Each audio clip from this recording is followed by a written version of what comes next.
দেখেন অসুস্থ দিদা, ওনারে একা একটা বিছানা দেওয়া হয়েছে শোয়ার জন্য। এই বিছানায় ওনার সাথে ওরা শুতে হবে, উনি তো পড়ে যাবে, মনে হচ্ছে উনি পড়ে যাবে। যে ওনার সাইডে কোনো জায়গা নেই, কোনো জায়গা নেই, উনি ওরা ওখানে শোবে কেন বাবা? এখানে শোয়ার কি আছে? বুড়া বেটির সাথে শোয়ার কি দরকার আছে? ওর তো লোক, এই যে বিছানা খালি, এই যে ওদের বিছানা খালি, এই যে একজন শুয়ে আছে, দলনেতাটা শুয়ে আছে, এখানে শুবে কেন ওরা?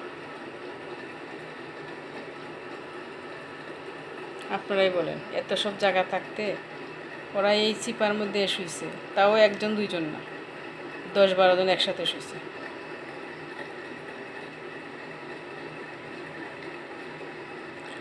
উনি অসুস্থ, উনি একা থাকতে বলছে, উনি একা একা শোক না, ওনার সাথে ওরা শুবেই। আপনারাই বিচার করেন, এটা কি ঠিক?